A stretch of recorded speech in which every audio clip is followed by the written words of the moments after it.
Yar, me hearties. I can't do that. I can't do that voice. All right, it's New Year's Day, and unfortunately, I participated in many fun substances last night. My voice won't hold out. I was gonna come in and be like, "Yar, 'tis time for another episode of Salt 2." Like I was gonna come in, I was gonna do the whole shtick, but unfortunately, dude, it's New Year's Day. What's up, guys and gals? Welcome on back into the Nerd Castle. Today, in the world of indie games, we're gonna be checking back in on Salt 2. This is a game that when I first played it, I went my first time around the block, I thought to myself, this is a game that it's going to need a little bit more time in the oven before I decide whether or not it's a good title. However, the first game was fantastic for being from a single developer, and so I had a feeling the second game was going to turn into something special, and I'm happy to report back today that I think that my analysis of the game is correct, in fact. It's been about a year, a little over a year, since the last time we covered the game. It's time for us to update our coverage of this expansive survival RPG that's almost entirely set in the Age of Sail, so we're going to get to that today. If you've never seen Salt 2 before, this is a open world game where you build your own galleon, you sail around, and it's basically Skyrim with boats, all right? You sail in between islands. Every single island will have something different and procedural on it, sometimes not procedural, sometimes, in fact, very much designed, and you can sort of see the shadowy clouds of something over there. Okay, I think those are the tip-tops of trees, but we're going to go check it out, and ultimately, this is a game about nautical exploration. The vast majority of your time is going to be spent swashbuckling, fighting guys. They've now added flintlocks to the game since the last time I played. I was actually blessed to get a flintlock really early on in my adventures, and so I've been running around firing guns at people, which would have been all kinds of fun. There's a lot of activities to get down with inside of this game, so if after watching this you think to yourself, yeah, dude, that game looks super sick, I'd love to purchase it, I've got a link for you down below in the description. Fair warning, this game is still in early access. It's nowhere near done as of right now. It's still got a lot of work to go, and I'll kind of talk about that at the end of the video, where the main points of friction are for me as a content creator. Of course, down there, you will also find a link to my Discord and my Twitch stream on the day this video goes live. Pretty solid chance that I will stream it all day, and I'd love for you to swing on through, and so the link will be over there. I'll ping the Discord before I go live, though, just in case you don't want to miss it, so you can check that out. But let's get to it. So we already talked about what Salt 2 is. Salt 2 is open world with Age of Sail boats, with procedural islands, and more or less the entire point of the game is just for you to sail around aimlessly, looking for fun stuff to interact with. Now, there are some storyline quests in there, nothing to write home about. I haven't gotten too far into the narrative, but it definitely seems like they're drawing a little bit of inspiration from Bethesda-style games, from kind of like the Skyrim, Oblivion, Morrowind era, in that there will be several main quests. So there's a deer over here. I gotta get him. There will be several main quests. Oh no, he stopped walking. Hey, that was a good shot right there. There are several main quests. So there is a main narrative quest in the game. That is the one that directly pertains to your character. But there also appears to be, and here's what I mean by the Skyrim or by the Morrowind comparison, there are also guilds. So there's a sea diving guild, for example.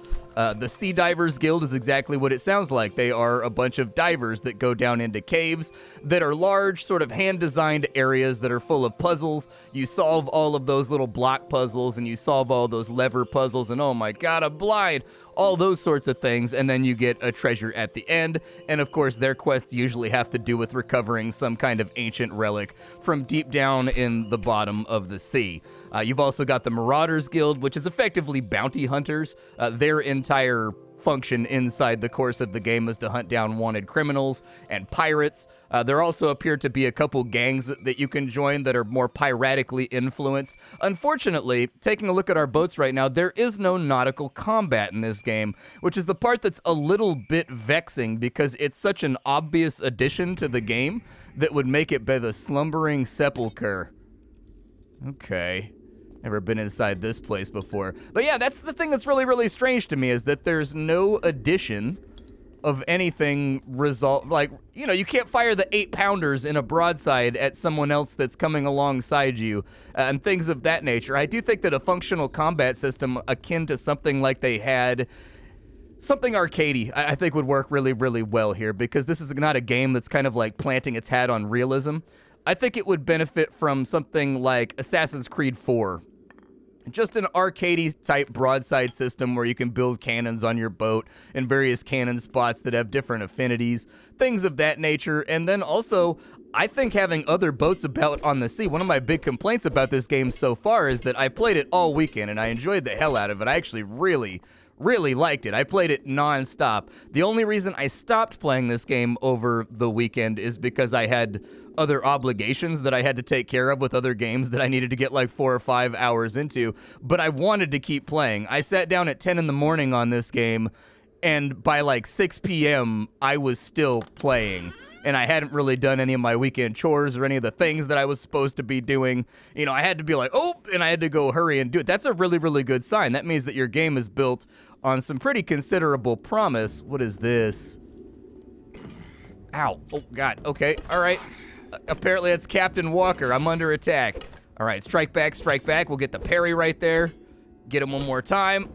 Oof, low damage rolls, unfortunately. What you'll find in this game is that the weapons have really wide damage. So everything in this game is like 1 damage to 12 damage, and so you never know how hard you're gonna hit. I would definitely recommend they ease back on that. It would allow them to itemize the game a little bit better, because right now, attack damage is really random. Sometimes you hit for 16, sometimes you hit for 1. What does this say?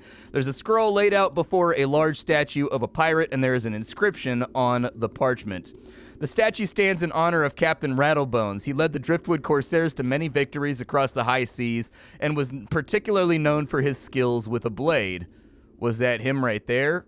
That's Crypt Walker. I thought it said Captain Walker. Okay, well, at least we know there's going to be bad guys in here. Unfortunately, I landed on this island specifically to gather up grass blades so that I could make healing potions. And so I'm a little bit low on healing potions right now, which is a tiny bit unfortunate. I would prefer to have a lot more healing potions right now, but that's just not the way that it's gone. Combat in this game is a relatively simple affair, and I think this is one of the areas where the game could improve greatly. I think this game would strongly benefit from a more complex combat style. So make no mistake, this is a game about exploration, but the secondary function of this game is almost entirely combat. The vast majority of the zones you end up in are going to be either adventuring zones, which have puzzles, and they have kind of nooks and crannies and levers and things like that you have to pull in order to work your way through the dungeon. But the secondary type of dungeon, after exploration, is almost 100% of the time going to be combat heavy. That means you're going to be fighting from the moment you pass through kind of like the transom of the front of the building, and by the time you come out the back, you're going to have fought a lot of guys. That's perfectly fine. I actually prefer it that way. I like it when my games are a little bit more combat heavy. I like antagonism, and I like it when there's a little bit of an adversarial relationship. Oh, I stepped on a fire, dude. I got so scared for a second. I was like, where was I taking damage from? I don't understand. I stepped on a fire. It's okay. I just burned my tootsies. It's not that big of a deal. Just a little bit of lightweight tootsie building. Nobody in the cave panic. But as I said, I think that a really good focus for this game would actually be a more complex combat system. Something with a perfect parry window, something where the swings are a little bit faster and they combo a little bit more viscerally, and they combo a little bit more tactilely. I'm not saying the game has to have crazy complicated combat, but if they could get it to kind of where, like Skyrim with a few extra bells and whistles, that for me would be perfect for this game. That's exactly where I would want it at. Ideally, if I was redesigning the combat system in this game, I would make it so it had Mount and Blade combat, and in fact, you had to do directional blocking to the left, to the right, up, down, in order to block and parry. This is a terrible idea. I was gonna say, there's no way this works out for me. Oh, I think my bow slows them, actually. That's good. That's good. All right, well, if we can drop one of these guys before the other one gets here, I think the slow bailed us out right there. But as you notice, I basically just left click spam, and I almost never use the parry because it's so costly in terms of stamina, and also you can't animation break to block or anything that it just doesn't feel good to parry inside of this game. So I just don't bother with it, and I hack and slash my way through. This is one of the fundamental areas where I think the game is going to need to improve. I think it needs better combat. I think the combat at this point is actually doing a disservice to how much depth and how many things there are to do inside of this game. And so I would definitely think about overhauling the combat and adding in a much more complex system or maybe not even a much more complex system, but a smoother system that has a few more knobs to pull on and a few more reactive ways for the player to interact with the world, and then I would say it's probably going to be in the sweet spot, because my returning thoughts about coming back to the game is that this was not a game that particularly left me with any resounding feelings the last time that I played it. I was kind of neutral about it. It was very, very clear that the game was early on. The game was clearly lacking in a couple of regards, but it did have a great wide world out there that you could explore and interact with. And so I wanted to wait and see. Well, now I've waited and seed for about a year to a year and a half. And coming back, I'm pleasantly surprised. This is a really, really fun open world exploration game. It definitely could use a little bit more complexity along some of the margins, but at the end of the day, this is a game that's shaping up to be something very enjoyable and fun. I'm gonna see, can I just kite this guy? Like, I don't know. Oh, I got the web on him. All right, so if we got the web on him right there, I wanted to play around with the possibility of kind of like fighting this guy almost with a kiting style. I mean, I don't think that bows particularly affect zombies very much, so I think that's the main issue that we're running into right there. You guys like my laser lightsaber? I got it from one of the main storyline quests that I was fiddling around with. I needed to reclaim some kind of sword. I don't even know if it was actually a main storyline thing. Like, they wanted me to dive down into a dungeon and kill the Queen of Spiders, but you couldn't kill the Queen of Spiders until you had the spider-killing sword, obviously, because we're going by, 1980s RPG quest progression. You gotta have the specific item that was designed for defeating the specific enemy. If it was an Ifriti, it would be like a sword of flame expunging, but this time around it was a spider. What's going on in here? We got ourselves like a little puzzle. Okay. Is there a book around that tells me, like, the order of these pirate captains? Or like something that I should know about them? So they've got different weapons. These are obviously different pirate kings. All right, so listen, we don't know the order, which means we got to look at the book. In the beginning, there was 4 kings, each appointed to the corner of the earth. The first king ruled through fear and had a sword to strike down those that opposed him. The second built great structures and wielded an axe. The third brought his people great wealth and wielded a scepter. The fourth wielded a... Okay, so we've got sword, axe, scepter, and then whatever's left. So let's take a look here. So first things first, sword. This guy over here doesn't have anything in his hand, so I'm guessing that if we look at the ground, there's going to be an axe laying around over here somewhere. There it is. Perfect, exactly what I thought was going to happen. The third guy had a scepter, and then the fourth guy appears to have a shepherd's crook, or like a mage's wand or something. So there you go, the gate opens on up. You've had an example of the puzzles that this game is going to throw at you as you get further along and in. Enemy variety, I think, could use a little bit of work in this game. So far, I think all of the enemies that I've fought have either been skeletons, or pirates, or spiders. They're definitely going to want to bring... Oh, this is the Crypt King, eh? Yeah, this guy's a bit of a gangster, huh? All right, we'll go ahead and fight him. Wow, he's tall, too. I'm not just crouching, I just tested my crouch to make sure. You drop anything good? 58 copper, ancient stone shard, Crypt King circlet, and a glorious pirate's cutlass. Is that better than what I have? What do I have right now? So the circlet, wow, that's really, really good. 5 agility and 3 armor. If you're doing an agility build, this is really nice. Itemization in this game is kind of interesting, and I like it. I dig what they've done here. I don't know if another game has done it before. Unfortunately, my knowledge is not good enough to tell you. But there's randomized items in this game, Borderlands style. They will have the same name, so there are multiple, Swabbies cutlasses. But different Swabbies cutlasses, from what I've seen, will have different talents on them, which leads to kind of this item hunt that you're looking for. And you assign these, and then you can reset the talents on them as well. And every single piece of gear you have has this. So in the case of our character, chances are... we probably want to go ice armor on that one since it's a rare, and then we probably just want to go for raw strength right here since we're not wielding a bludgeon at the moment. Actually, is that reflective damage right there? That's actually kind of spicy. It says that there's a retribution chance on damage taken for 1 to 4 bludgeoning. There's another perk that just gives +1 to +4 bludgeoning on every bludgeoning attack, and you do get maces and things in this game. There's not like a huge variety of weapons, but there are a few to choose from. The game is chock-a-block with crafting skills. There's all kinds of stuff in this game that you can work on, sort of RuneScape style. There's mining, There's woodworking, there's tailoring and leatherworking, there's potion crafting. All that kind of stuff exists here, and so if you are a crafter, you will probably have a good time with this game. It's all fairly linear, but you do find a lot of recipes out and in the greater world while you're fighting with bad guys and stuff that will allow you to fill out your crafting acumen and knowledge. That door right there, does that open? Oh, it does. Sometimes those doors are locked. What do we have over here? A chest with a batch of bullets, a precious hero's crusher, a scholar's drink, and a warlord's token. Good. Some iron ingots over on that side. I love the way this game leaves loose loot all over the place. I cannot express to you how much I like that.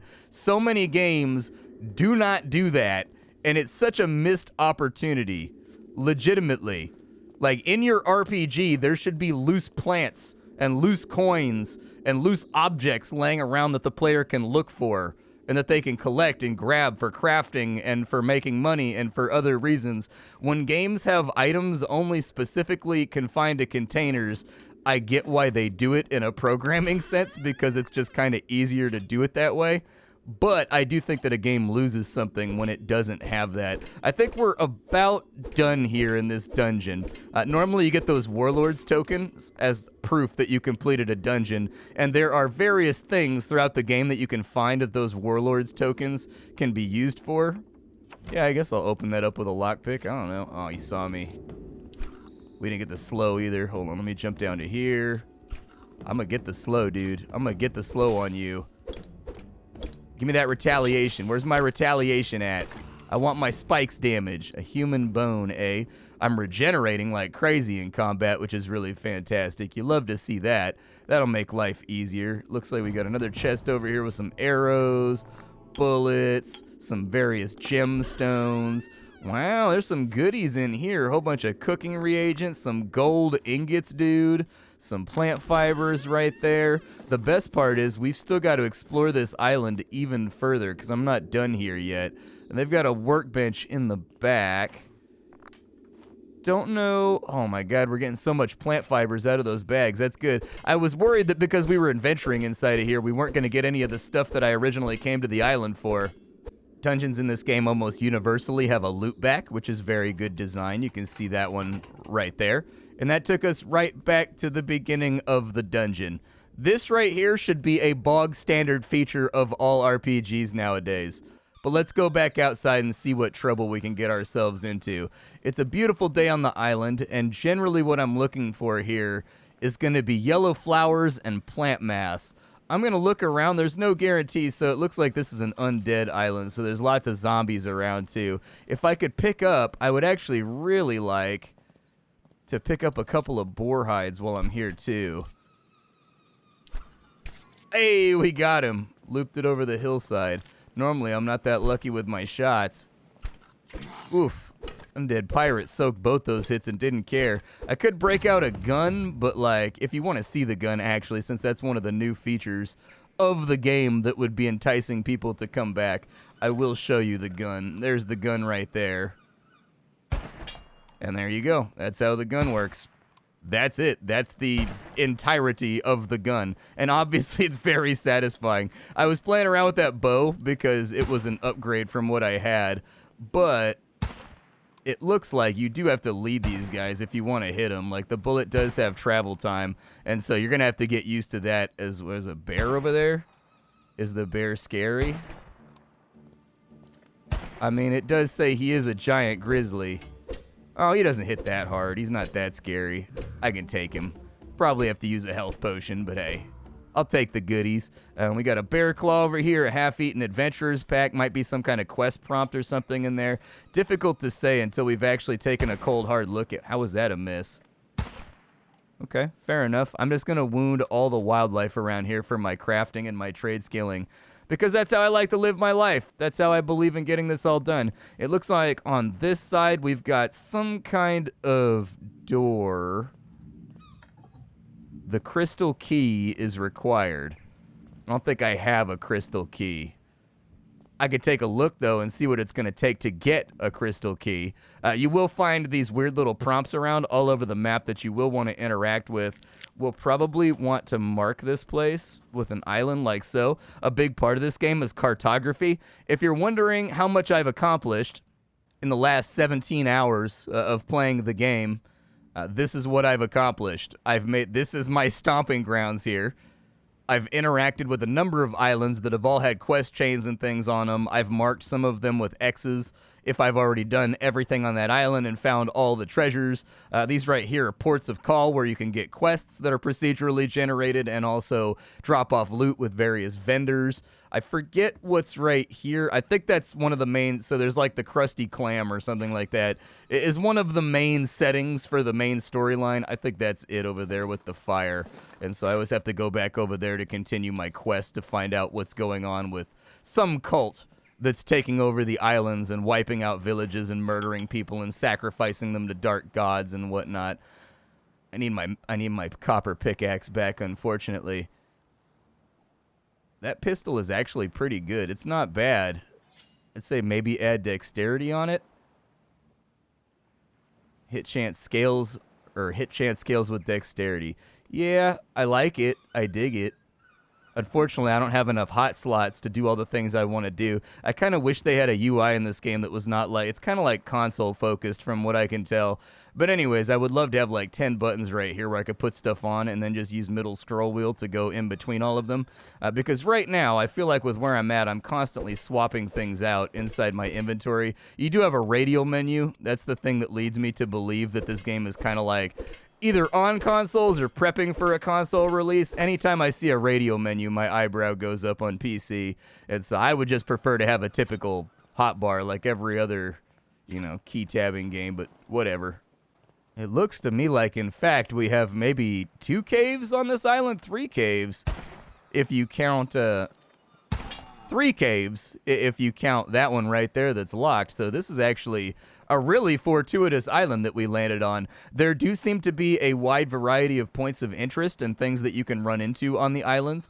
I haven't been bored, so in 17 hours of playing the game, I've only seen the most minor, teensy tiny bits of copy pasta in the proceduralism of this game. That's really good. Because for me personally, when I play game, oh my god, I don't know why the sun does that in this game, or if there's a way to disable that, but it does it when you're underwater too, to where you can't even like look in a direction because it's so blinding. It does indeed look like we got some kind of third interaction over here. What it is, I don't know. But let's take a look. Oh, it's actually got a teleport beacon too. There is fast travel in this game. So you find these little light towers and then you can fast travel around pretty easily. And it looks like maybe some kind of pirate's cave. You lack a required item. An adventurer was wanting to join the Red Raider pirate faction needs to prove their loyalty. Kill the battle masters and bring us their badge as a proof of the deed done. You will then be granted an audience with our guild leader. Gotcha. And so Red Raider hideouts right there. These maps are how you find things. So as you play through the game, when you kill mobs or when you do quests or when you interact with NPCs, they will very frequently give you maps. Those maps will take you to places. So they'll basically put one of these little X's with a number on the map somewhere. Cartography is a big part of this game. It's not as important. It's much more arcadey this time around than it was in the first game. But actually, I think that that's probably a good change. Some people are probably against it. I can understand why. But I don't need like the full-on experience of naval cartography in the 1600s. I'm fine with it just kind of being how it is in this time. Ooh, I got that one. I don't know if 1 damage, really? All right, fair enough. Let's go see if we can grab off this deer real quick. We got the quality venison right there. And it looks like night is upon us, so adventuring is going to get a little dangerous from here. I'm going to head back to my boat, because visibility is going to be next to 0. And that's how we wander into enemy patrols and get bushwhacked. Oh, damn. What is this? This was not here until nighttime arrived. Okay, yeah. I believe that he is highly resistant to bullets. But it looks like we found a cult hangout. He's got really good armor. This guy is actually kind of difficult to hurt. Good lord, just keep quaffing potions, man. I guess that's our way through this. What did we get out of him? Ancient moss, guard vest recipe. Don't really want the skull. Don't care about that. This place seems like it wants to hurt me. There's a lot of human bones around here. Oh, that's right. We need a ritual dagger for this, and I haven't gotten to that yet. And that's one thing I think this game does really well, is just kind of like breadcrumbing objectives. So I've seen these altars on other islands, but only at night. And I haven't been able to interact with any of them because I don't have the ritual dagger yet. I've got to find the ritual dagger, at least the recipe for it. I've heard it get referenced in a couple of random dungeons, like on scrolls and things, but I haven't found the actual honest-to-God recipe yet. So I believe we are headed to the northwest was my ultimate goal in this game. There are little interactivities on the ship where you're able to adjust yard arms and things like that. Not super common, but we're headed to the northwest. That's where we're sailing for right now. Your boat is fully customizable. This is not the largest boat in the game. I have seen the blueprint for a boat that's much larger than this one, but I haven't had a chance to purchase it just yet because it was kind of expensive. But your boat is customizable. You can place crafting benches. You can place, all of the various things that you're going to need for base building all over your boat. I've got my sleeping bag right here so I have to wander around in the dark. Oh, we've got the wind right now, too.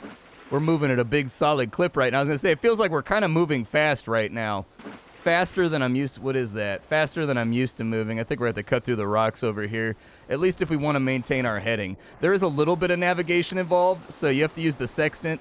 It will circle where you're at, and so we kind of need to keep going northwest. Then we need to cut west proper to get to the objective over there at the 3 icon, because I guess I was told by some other captains that that's a particularly plentiful mining island and that pirates have ruined it, and so I was given a bounty to eliminate the pirates on that island so that they will stop using up all the metals that are being used by society. Sometimes in spots like this it's worth it to get out of the boat and dive down a little bit. There are rebreathers in this game and like diving equipment you can get through the Divers Guild. Sometimes with some of these landmarks you will find something underneath them, I think. I haven't checked every single one, but if you're going to check them, check the ones that are close to other islands. Sometimes they've got things in them, but sometimes it says you cannot dive any deeper. There are different biomes that the islands can have.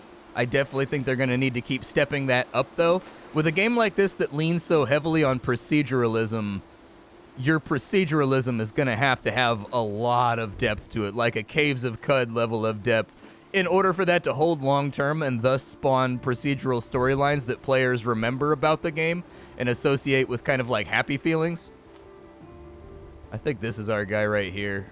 This looks like our island. So there should be a cave on this island over here. And in there being a cave, we should find these pirates that we're trying to roll on. I've also got another request right now where an artist wanted me to make him some paints out of like oils. Those just drop randomly out of mining nodes. And then on top of that, sand stain, which is a craftable item. I'm going to try to bring us around here, though. I don't want to go too nutty crazy with it.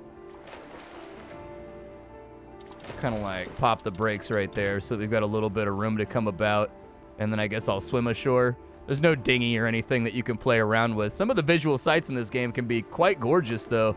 As you can see, the visual design really, really shines through on certain cases. And I love the fact that swimming is incorporated onto the game. So many games like this just make the player die or whatever if they hit the water. And I'm like, why, dude? I don't know. Maybe it's because, like, my family's Hawaiian, so when you're Hawaiian, you get chucked into the ocean when you're, like, 2 years old. And swimming is one of those things that you're taught basically right around the time that you can walk. And so I guess maybe that's where it comes from, is that I just can't, like, fathom that somebody doesn't know how to swim, because with where my family comes from, literally everyone knows how to swim, and not just swim, but, like, swim deep and swim proficiently and hold their breath for long amounts of time. And so anyways, we're oceanic people, bro. Oceanic people. As far as progression goes in this game, you do have skills. So you have primary skills, and these are largely related to combat. When these hit iterations of 5, you will get a talent point that you can add on in here to do whatever you want. And so, like, I just put another point into Sword Specialist because it makes me hit harder. And since the entire game is, like, a little bit level scaled, it's probably just a good idea to take whatever advantages you can get. But that's kind of how advancement works right there. At the moment, there's swords, there's maces, there's daggers, there's bows, and there's guns. I do think they're going to want to add in probably 5 or 6 more weapon types, as well as I would love to see these trees right here brought on over into your trade skills as well. Why should blacksmithing not increase strength and strength-related attributes? Why should tailoring not increase the dexterous pursuits? Well, there's a treasure spot on this island. Thank God for fastidious pirates making their treasure as obvious as possible. So if we were to dig that up with it, there's a consumable shovel that you can craft on your ship. I'll go make one in a minute. But there's a consumable shovel that you can make that will allow you access to that. But I feel like now's probably as good a time as any to give you my thoughts about the game. Put it all together. I think I hit a lot of it. I think on the first try. One of the blessings about having done this now for 11 years is that I do most of my videos in one take. I don't know if many people know that about me. This is completely and totally off the cuff. Nothing about any of this is scripted for the most part. There are very, very occasional episodes where I'll do something scripted, but it's super rare, or it's usually like the closing outro. But by and large, oh, there's a city here. By and large, I do most of this stuff in a single take, though, with very, very little editing, except for dead space required. That's kind of an old school style of doing YouTube that doesn't exist anymore, but I miss it very much. But what I'll do right now is we'll talk about what I liked and what I didn't. Oh, free shovel, nice. What I liked and what I didn't like about the game. And, like, spoiler alert, most of it is going to be net positive. So I think my opinions about the game have swung from a neutral wait and see. Like, the last time I played the game, I streamed it, I played for 5 or 6 hours, and it was kind of readily apparent that the game was running out of content and copy-pasting already, which I found to be a little bit disappointing, but I thought that it was still interesting. The fact that this time I put 15-plus hours into the game over a single weekend, that's a really good sign that the game is coming along versus the last time I played it. I'd say that my main points of contention here between me and the game, so I find just about everything to be positive and well done here. That needs to be expressed because mostly I just have like a list of complaints here at the end of the video. That doesn't mean that the game's not good, so don't take it that way that I'm only about to say negative things. I'm just pointing out the stuff that I think needs to be changed before this game is going to fly super high. But all the other minutia that I don't mention here is done reasonably well. My main point of contention is that there are no naval interactions. So, like, there's no other ships cruising around the sandbox. It feels very lifeless and very empty. You know, there's nobody, like, cruising around that you can ally with or become enemies with based on your faction choice. There's no gun battles running between people's galleons and frigates and whatnot. I think the game should have that. There are some minor naval interactions, like sometimes when you'll be out in the sea, you'll find an abandoned ship, or you'll just floating there, or you'll find a sunken ship that you can dive down to interact with, or you'll find like a trader that's just sitting idle. But the world does feel lifeless without other ships coming and going about their business. The second and much more important point of contention is that the game just has too utilitarian of combat for the amount of exploration that it's linked to. So the combat does not hold the player's interest quite as well as the exploration does, and those two pieces are part and parcel with one another in a Morrowind or in an Oblivion-style game. And so the exploration in this game is much more interesting and complex than the left-click spam, no-skill gap combat, and that sort of left me shrugging after 10 hours or so. I don't find the combat entertaining in this game, and I do think that it's going to need a full overhaul with regards to its mechanics, to its weight, to its feel, to its complexity. It's going to need that so that combat doesn't become boring while you're exploring. I didn't mean for that to rhyme, but it did. Oh well, what are you going to do? It could also use more enemy types, lair types, faction types, but those are all things that I assume will come with early access time. The big general misgiving I have is just that the combat is too simple. It's very uninteresting combat, and it needs to have some kind of hook that makes the player still want to do combat after 25 hours of cruising around exploring and fighting guys. And so I do have some other little misgivings about the level scaling, the wide gaps on weapon damage dice rolls, but those are all very, very minor. I think sum total, this game is in a really strong spot compared to where it was the last time I looked at the game. It left me shrugging last time where I was like, all right, well, I'll see what's going on with it in a year. this time, after having checked out what's going on with it in a year, this game is developing into something kind of addictive, and I had a good time with it. My name is Splattercat. I sift through the pile to find what's worthwhile in the world of indie games every single day so you don't have to. Today up on the chopping block, we are fooling around with Salt 2 for the second time. We'll check back in another year or when they hit 1.0 and see if it's still something you are interested in. I'm interested in it, and I'm hoping that it gets some of the changes that I brought up here because I think this game actually could have a very stratospheric rise. I'll catch you all later. Thanks for hanging out.